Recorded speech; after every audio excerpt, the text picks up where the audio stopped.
आज मैं आप लोगों को बताऊंगा वृत्त का चाप, जिसे आर्क कहते हैं। होता क्या है चाप, आप इसको देखिए पहले। जैसे ये एक वृत्त है या प्लास्टिक की कोई चूड़ी हो, अगर मैं इसको यहाँ और यहाँ ऐसे दो जगह से कट कर दूं तो इसके दो भाग बन जाते हैं, एक ये छोटा भाग और एक ये बड़ा भाग। ओके, इसे अगर मैं नाम दे दूं ए, ऐसे नाम दे दूं बी, तो ये जो भाग होता है ना, इसी को कहते हैं चाप या आर्क। चाप ए से लेकर बी तक। इस तरफ भी आप अगर देखेंगे तो ए से लेकर बी तक ऐसे भाग बनता है। लेकिन अगर मुझे नाम लिखना है कि इस छोटे वाले चाप का नाम लिखिए, तो मैं अगर कहता हूँ चाप ए बी, तो आप ये नहीं समझ पाएंगे कि मैं इसकी बात कर रहा हूँ या इस ए बी की बात कर रहा हूँ। इसलिए बीच में एक और पॉइंट कहीं भी, चाहे यहाँ कहीं पर भी एक पॉइंट और डालते हैं। इसे मान लीजिए मैंने ओ लिख दिया, और इस तरफ भी बीच में आपको एक पॉइंट डालना होगा कहीं भी, इसको मैंने यस लिख दिया। तो अब अगर मुझे इस छोटे चाप का नाम लिखना है, ए और बी पर अंत होने वाले चाप का नाम, तो हम लिखेंगे चाप ए ओ बी। जब मैं कहूँगा चाप ए ओ बी, तो आप समझ जाएंगे कि मैं ए ओ बी इस छोटे चाप का नाम ले रहा हूँ। और जब मैं कहूँगा चाप ए यस बी, तब आपकी समझ में आ जाएगा कि सर ये बड़े वाले चाप का नाम ले रहे हैं। ठीक है, इस छोटे टुकड़े को लघु चाप कहते हैं, लघु माने छोटा, और ये बड़े टुकड़े को दीर्घ चाप कहते हैं, दीर्घ यानी बड़ा चाप। ठीक है, तो ए और बी पर अंत होने वाले अगर मैं नाम लिखूंगा तो नाम क्या बनेगा, चाप। यहाँ लिखते हैं ए तथा बी पर अंत होने वाले चाप के नाम।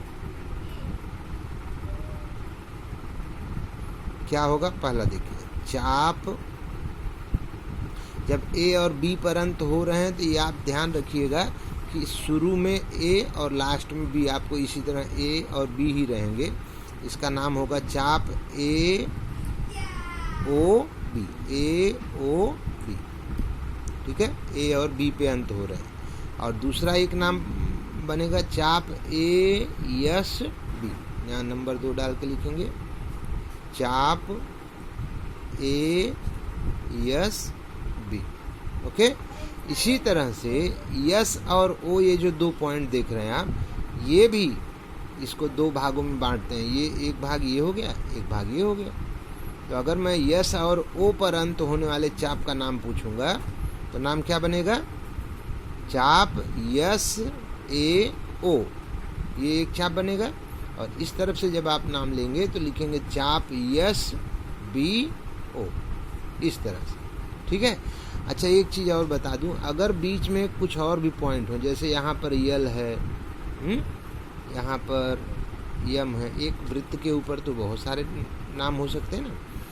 अब देखिए, अगर मुझे यस और ओ पर, यहाँ लिखता हूँ मैं, यस तथा ओ पर अंत होने वाले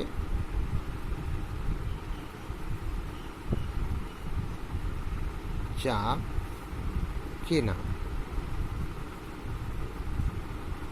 देखिए, पहला, अगर मैं यस और ओ, यानी शुरू में यस लिखना है और बाद में ओ लिखना है, तो एक टुकड़ा आपको इस तरफ दिख रहा होगा, एक टुकड़ा इस तरफ दिख रहा होगा। ठीक है ना, तो आप नाम कैसे लिखेंगे, चाप यस यम ओ। आप कहेंगे सर बीच में ए था, आपने बोला नहीं। तो बीच में अगर 2 पॉइंट हैं तो भी आपको बीच में कोई एक ही पॉइंट बोलना है। तो पहला चाप बनेगा चाप यस यम ओ, यहाँ लिखेंगे चाप यस यम ओ। दूसरा चाप, यही चाप यस ए ओ, यहाँ लिखेंगे चाप यस ए ओ। ओके, अब आप दाहिनी तरफ देख लेते हैं एक बार।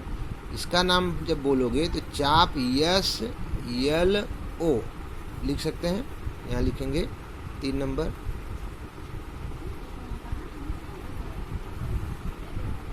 चाप